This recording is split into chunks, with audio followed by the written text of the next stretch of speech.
If you've never met Ruth Beechick, I'd like to introduce her to you. I think she will become one of your trusted friends. Just listen to a snippet from her writing.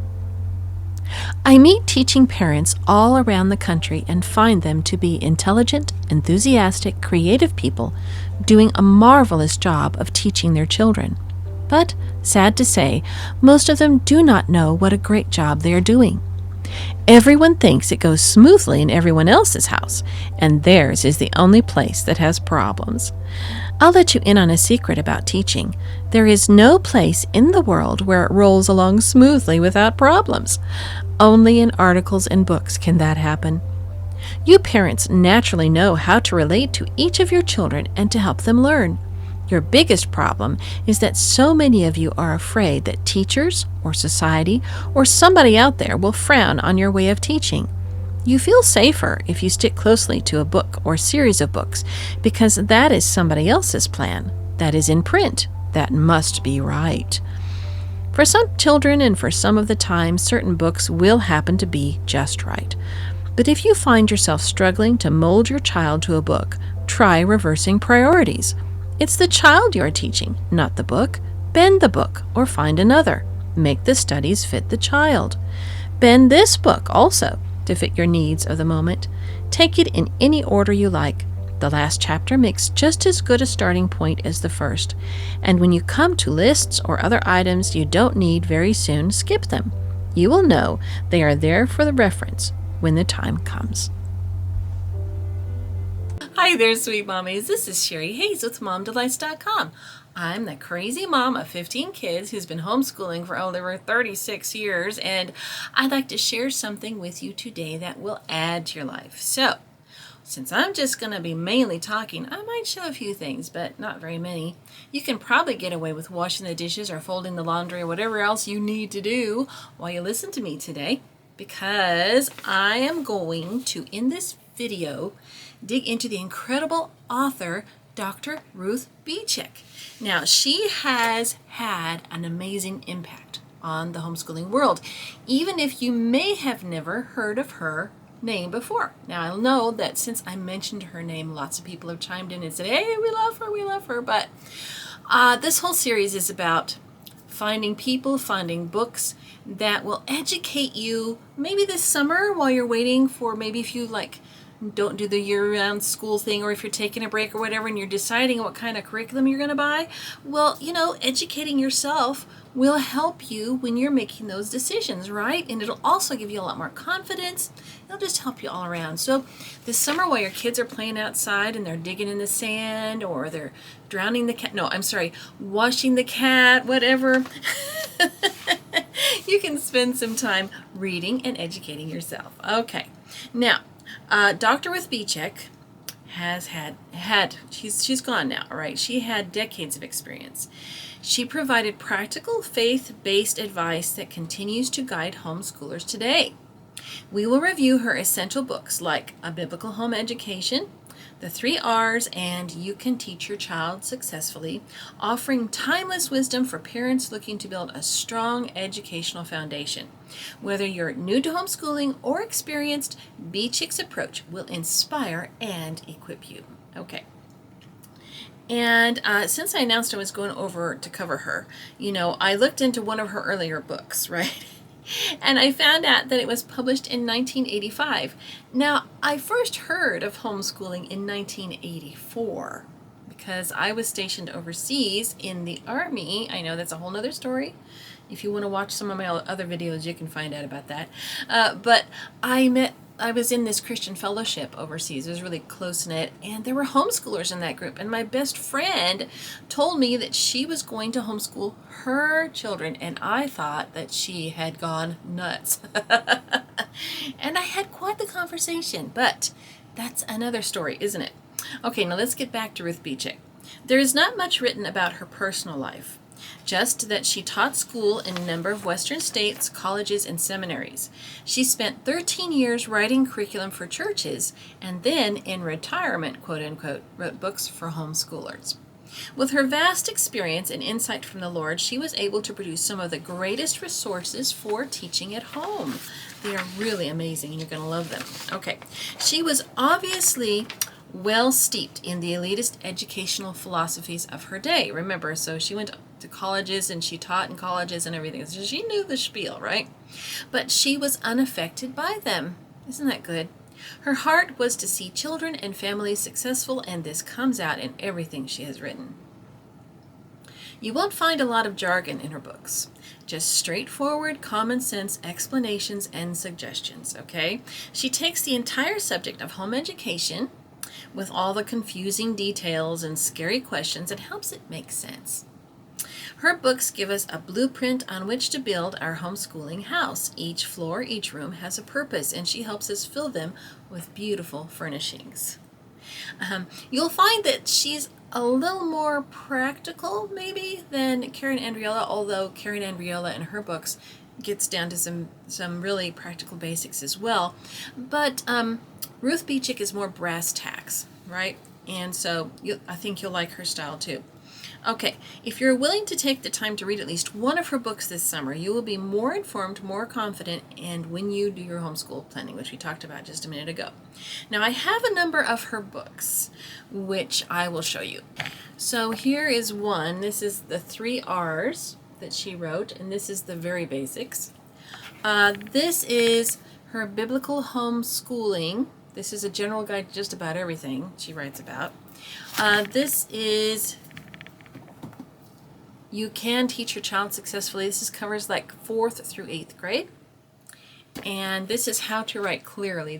I got this so my girls would be, just she's a really good writer. So when she teaches writing, she knows what she's talking about. Okay. So she has written so many more. Okay. And I hope you will look up her other titles for even more reading and encouragement. But for this discussion, I will share my recommendations for what order you might want to proceed in when you're reading her books. Okay, the first one I would pick up to read would be A Biblical Home Education. Now, this is actually one of her later books. So it includes a sort of summary of her educational philosophy. Herein you will find wisdom and actionable suggestions for just about every aspect of homeschooling. Just about. Okay. She even goes into the psychology of how we think, biblically and otherwise, right?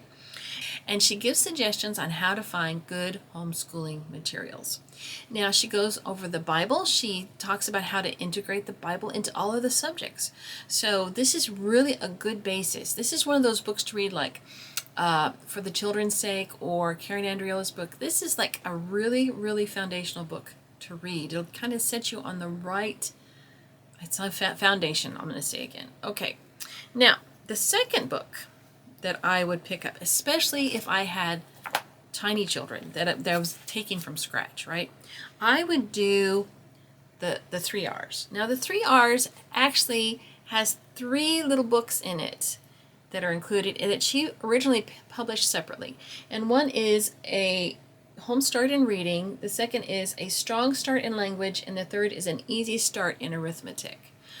So these three books are in here, and she goes through a lot of stuff in here. She breaks things down, but not at but not to make you feel stupid, just so that you get a really good basis. She likes to monopolize on things you already know, instead of saying you got to start from scratch and do all the jargon and educationese and just, ugh. She helps you understand that you already know a lot on the subject of teaching your own children. You just don't realize it. So she helps you realize it. That's good, don't you think? Okay. And I tell you what, I was so lost. I wish I had read that before I started my children in reading, writing, and arithmetic, because it would have explained a lot of the confusion away that I had.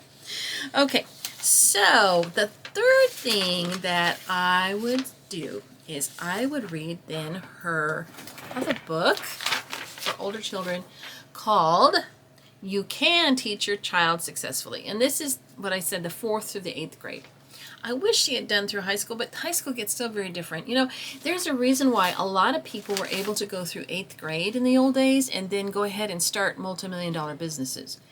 Because 8th grade, in the old days especially, and we are restarting this with homeschooling, An eighth grade education is what all that the Amish have when they start their businesses and run their businesses and do all the things they do. So up to eighth grade should cover just about everything you need, and then you're just honing those skills as you go through the rest of your high school years. So this is something to keep in mind. And this book is really good because it begins with language, arts, and math, and then gives insights into exploring history and social studies, science and health, music and art, and the Bible. So it has everything in here, okay? And this book, as with all of her works, is one of those which you will refer to for years to come. You will be looking into this. And she has lesson examples in here, examples of ways to do things. So that is very helpful. So the next book that I would read, there are a number that I would read after that. This is just one of them, but there are bunches of books that you could read. There's books on Genesis and Adam and world history. Probably that's a really good one to read too. It would really help prep you for like the older kids' ages, is how to approach world history from a biblical worldview, kind of like an integrated one with the Bible, which is really good. And this is How to Write Clearly. I talked about that. And this is very helpful for your kids as they get older. They need to know how to write clearly. So this is really good.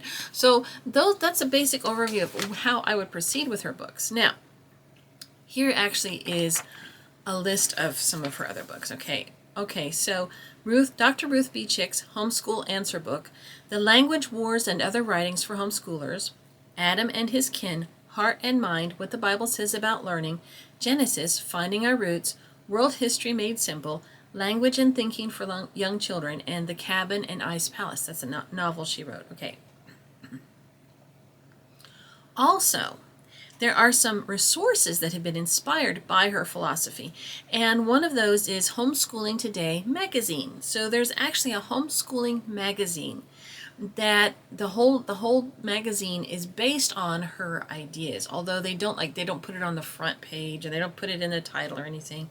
You can tell when you read it. I used to receive it, but I haven't received it in years. But I looked online, and it's a going concern. Okay. If you're looking for something that will pick you up and enthuse you throughout the year, this periodical is it. It's nice to have something in your hand, isn't it? It is chock full of all sorts of encouragement, often with complete unit study material and information. One of the funnest things I got out of one of these Homeschooling Today magazines was a full unit study on bees and honey. That was so fun, and the kids and we really enjoyed that. Okay, another resource is a website, and it's called DIY Homeschooler, and that whole website is based on Ruth Beechick, and it is so full. I could take video after video and explore everything on that website. Okay, it's almost impossible just to give you a complete overview in just this little podcast, right? Now, there are pages on this site which explain Beechick's philosophy in detail, so it's really fun. And besides this, there are loads of practical, useful things, including a summer school for moms. They have that on there. And if you are new to homeschooling, or if you're just trying to branch out from just regular curriculum, this would be a great place to start. Included are complete unit studies, book studies, activity calendars, and a library of free, which is my favorite word, online books. Now, I hope I have given you a good overview of Ruth Beechick's works. I don't think a short video can adequately convey just how marvelous her ideas are.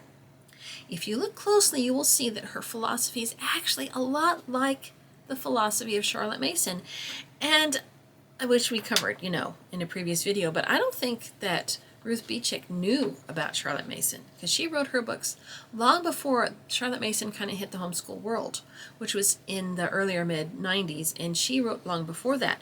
So I don't think she was aware of Charlotte Mason. But there's some truth and some good ideas that are just good all across the board, and people discover them sometimes at the same time, but like continents apart, right? And they're just good ideas. And they're truth. So they are just there, and people discover them, and they're always helpful, but they don't necessarily know about each other. Just like when you think about when the combustion engine for cars was done, right? I think it was done in America and Europe at the same time, simultaneously. But anyway, I see that a lot in history, don't you? Okay, anyway, the longer I live, the more I see. No, it's okay. Now, the persons that I'm showcasing, I'm kind of doing a series on how you educate yourself and then you're able to educate your children better. And I think that there's a common thread through all of these different ones. And you'll see that even more when next video we're going to go into Dr. Raymond and Dorothy Moore and their books and their philosophy and their work. They're big names in the homeschool movement in its early stages, and I just don't want people to forget what they stood for. I think that it's very important when we're going forward with our homeschooling that we build on this really strong foundation that we have laid for us. Okay, now having said all this, I would like now to read some quotes from Ruth Beechick's books that will give you a taste and hopefully entice you to pick up a book or two of hers for yourself. Okay, this is something she said in A Biblical Home Education. Curriculum materials are less important than we think. They do not make or break your homeschool, unless you try to use too much. They might break a few things then. Okay, here's something else she said in A Biblical Home Education. One reason homeschoolers like workbooks is that they think they can measure progress each day, at least progress through the book. But real progress in the skills of teaching and writing is not that linear. Look back in 3 months or at the end of a year and you will be encouraged with good progress after using some of the freer non-book methods. You can save occasional dated samples of writing for this purpose. So she's talking about record keeping when you're not doing the traditional thing, right? Now let me read some other quotes directly from the books because there's just too much for me to type into my notes. Okay, now remember this is for discussion purposes so that I'm not infringing on copyright, and I think whoever produces these books will be really happy with this review because I think they're going to get a lot of sales. Okay, all right, now this is from the introduction to A Biblical Home Education. Christian homeschoolers are the greatest strength of our churches and our society. Can you believe that? Individual hardworking families may feel isolated, but the big picture is that collectively they form a movement of millions that will turn our country back to the Bible, if anybody can do it these days. Teaching children at home does not have to be as difficult as people make it by trying to follow too much of the world's schooling system that has developed layer upon layer over the years. Now, the next quote I would like to share. Here you go. And this is kind of involved. So I'm going to summarize a little bit of it. But I think that you'll get the gist. I think this will be very encouraging to you. Did you ever notice that homeschool moms and their children play school while good teachers at school play home? In many cases, that is exactly what happens. And sometimes the mom's picture of what school should be is rather grim. Take, for instance, the mother of a 3-year-old who ran herself ragged with field trips to the bakery, the post office, and historical sites, and with trying to find reading related to the trips so they could qualify as school units. She made sack lunches for the busy rush days. A good preschool teacher, meanwhile, was playing home, the best she could, with a large class of children. They gathered round and helped measure and pour ingredients into a bowl. They took turns stirring. They each got a piece of dough to shape into a biscuit. They cleaned flour off their hands and waited impatiently for the biscuits to bake in another part of the building, since the classroom was not homelike enough to have an oven. At last they sat down to spread butter and jelly and enjoy eating a biscuit. They remembered flour and dough, first-hand experience, not at all like the bewildering big bakery the homeschooler visited. If they ever did visit a bakery later, they would have a little background to understand better what was going on. Listen to this preschool mom. I had a hard time sticking with it every day and sometimes took the day off. Now I'm behind and I have to teach 5 days a week through the end of the school year to complete the curriculum. The first week back after Christmas was torture for both of us. I tried my best to be upbeat, positive, and fun. My son tried his best to be grouchy, whiny, and impossible. By Wednesday, I was convinced I should send him to school after preschool, but by Friday I felt selfish and decided I'd better keep this up at least through kindergarten. Maybe our curriculum now is too sit-down, boring, and workbook-based, though I don't think it is too hard for him. For kindergarten, I need a more fun hands-on curriculum that still has high academic standards. Now, those are two separate women, but you can hear their voices, can't you? And this is what she has to say about that. Somebody, please tell these mothers to relax and enjoy their young children. If you know either kind, the workbook slave or the see everything mom, go rescue her. These moms need to know that what the children need most is their natural, loving, peaceful home environment. They learn more this way than with school. I think that is very sweet, don't you? Now with that, I'd like to read something from the 3 R's. Okay, so first I will read this. And this is when she's discussing whether or not a child should read early or wait till a little bit later. And she says sometimes little children will naturally learn how to read, like especially if they're around their older siblings that are learning how to read and things are shared and they just learn how to read. Okay, and nobody's pushing them or anything, it just happens, right? But sometimes our ego gets in the way, and you'll see. I'm going to read to you, okay? It is true that some children can learn to read remarkably early, but the fact that they can does not necessarily mean they should. Should is another question. One school district set up an experiment to help decide this question. Some kindergartners in the district received extensive instruction in reading. Others spent the same amount of time learning science. They melted ice, they observed thermometers in hot and cold places, they played with magnets, grew plants, learned about animal life, and so on. Books and pictures were available for these children if they wanted them, but no formal lessons in reading were held. And what did the school district learn? By 3rd grade, the science children were far ahead of the reading children in their reading scores. The reason? Their vocabularies and thinking skills were more advanced. They could read on more subjects and understand higher level materials. The, quote, reading children, unquote, by starting earlier, used up a lot of learning time on the skills of reading, while the science, quote-unquote, children spent the time learning real stuff. And when they did begin reading, they were older and knew more and learned in a fraction of the time that the others took. This research and others like it, and there's lots of it, and we're going to learn this more when we cover Dr. Raymond Moore, okay, they're compelling. Right? They drive home the fact that each child has only a limited amount of time in his early years. That time can be squandered by trying to teach reading before the optimum time for it. Or it can be used wisely in teaching real stuff that the children is ready for. If you are the teacher, the choice is yours. Isn't that good? Also, pre-reading instruction then is wider than the whole world. Teach about the cooking and cleaning going on in your kitchen. Teach good eating habits, nutrition, care of teeth, and teach about the stars and the God who made them. Solve problems. How can we arrange the sleeping when grandma comes to visit? How can we keep baby brother from eating the crayons?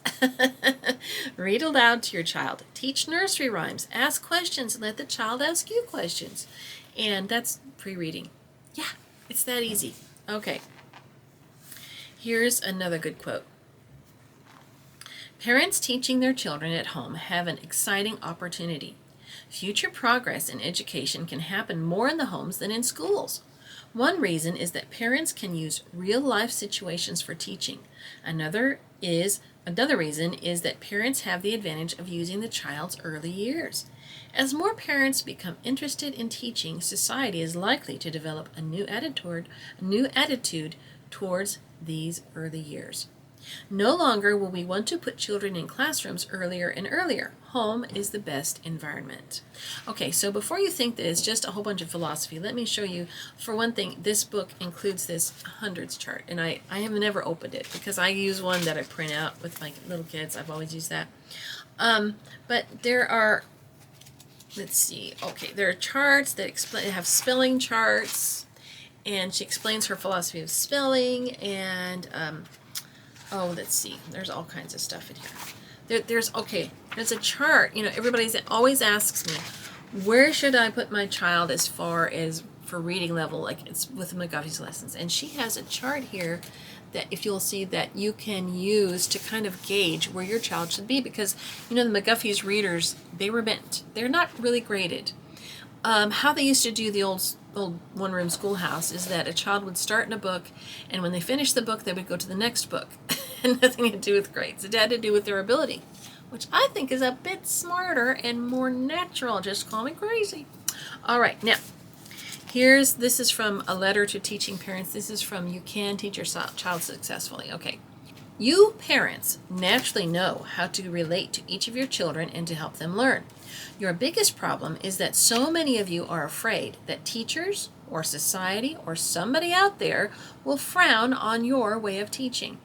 You feel safer if you stick closely to a book or a series of books, because that is somebody else's plan. That is in print. That must be right. For some children and for some of the time, certain books will happen to be just right. But if you find yourself struggling to mold your child to a book, try reversing priorities. It's the child you are teaching, not the book. Bend the book or find another. Make the studies fit the child. Bend this book also to fit your needs of the moment. Take it in any order you like. The last chapter makes just as good a starting point as the first. And when you come to lists or other items you don't need very soon, skip them.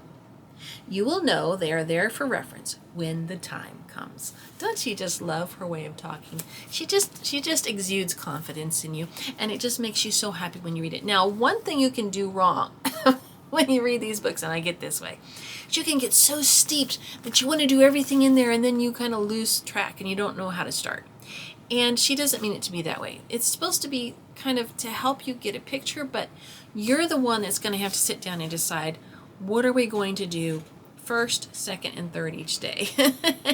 And you have to be able to get back into who you are and look at your actual situation instead of just some, in the air kind of what everybody else should be doing. You've got to look at your actual life, and then you can apply these things more easily. Right? Okay. I hope that makes sense. But we're going to, as we go along, I do have also videos on my YouTube channel, and I have blog posts on my website, momdelights.com, that explore ways you can actually do scheduling. Because I know it's one thing to talk about all the philosophies and another thing to go, but how do I put this in practical terms? Like, what do we do first in the day? How do I get my children involved in things like cooking and cleaning and all that? How do I put this into practice? And then be able to write it down on a list someplace, so that if you're living in a state where they check on you, how do you make sure that you've written it down in a way where they can go, oh, that's actual learning, or, I don't know, you're going to have a curriculum, all that kind of stuff. You know how they talk. No, but anyway, I like to be funny. Well, you have a wonderful day. Please like and subscribe if you can, but I'm not worried about that. But do take advantage of the other video playlists that I have all kinds of stuff that could help. And thank you for all your wonderful comments and your donations and your encouragement. I love you so much. God bless you. Bye-bye.